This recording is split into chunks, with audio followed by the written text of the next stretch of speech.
Two words we don't want to talk about: hurricanes and season, as in hurricane season, which officially starts next Thursday. And today, the National Oceanic and Atmospheric Administration, NOAA, issued a report predicting how severe it's going to be. To help us dig deeper into the report and find out what it means, how bad is it going to be, meteorologist Dani Beckstrom joins us. How bad is it going to be? Hey, well, Bill, NOAA's expecting a near normal season, and what that means is they expect named storms to be between 12 and 17, hurricanes 5 to 9, major, which is a category 3, 4, or 5 hurricane, 1 to 4. Average is considered 14 named, 7 hurricanes, 3 major hurricanes. So near normal is what we're looking at as we move into hurricane season, which is maybe an improvement from what forecasts have been for the past several years. We're coming off 3 La Nina seasons, which typically leads to more activity in the Atlantic basin.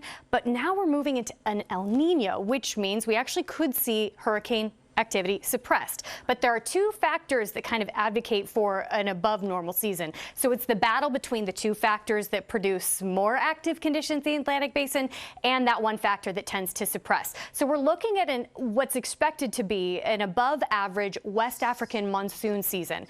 And what that means is as those monsoon winds start to shift and produce more stormy weather over the western portion of the African continent, it produces what we call tropical waves, which are kind of like storm seeds as they move out into the Atlantic. And then those storm seeds, if you will, encounter extremely warm water temperature. When it comes to tropical disturbances, you need water temperature at or above 80 degrees to fuel development and to fuel strengthening. So when those tropical waves encounter that warm water, it moves all across the Atlantic, and those storms can really blow up. So those would be the 2 factors that we're looking at for this season that could lead to more activity in the Atlantic basin. But then we have that El Nino. And an El Nino year, or La Nina as well, it impacts a lot of different weather patterns across the entire globe. But what we're looking at in terms of tropical activity in the Atlantic is when you have warm, above average temperatures in the equatorial Pacific, it happens to increase the unfavorable winds. It increases that strong vertical wind shear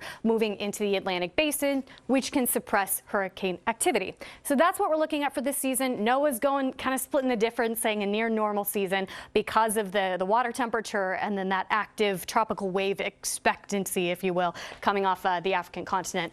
We're also looking at a few upgrades and new tools when it comes to forecasting, which is interesting. We're increasing from 5 to 7 days in terms of the tropical weather outlook, so it just gives us a little more lead time. And then when it comes to water, it's not wind, it's water that causes the most damage to property and damage to life when it comes to these kind of systems. And with rainfall, we're looking at that excessive rainfall outlook expanded from 3 to 5 days, so giving us a little more lead time for the areas that we're zooming in for the threat for life-threatening flash flooding. And we're also looking at a new generation of forecast storm surge inundation mapping, and that includes here in the Northeast. So we are upgrading our ability to forecast these storms, Bill. But something important to remember is regardless of how many storms develop, it really only takes 1. So this is what we're looking at in terms of average, right? Last year's Atlantic hurricane season, we saw 14 named storms, 8 hurricanes, 2 major.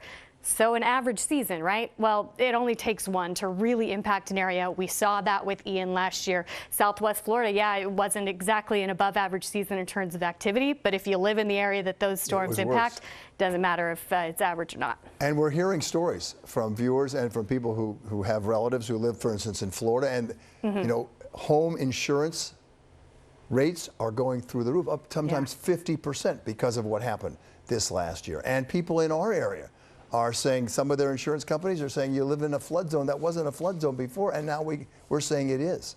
And so now they're not getting insurance. This is a big deal, and it's sort of hinged on climate change. Right, and what do we do about it? Because being able to predict where these storms end up doesn't necessarily mean we can limit their impacts.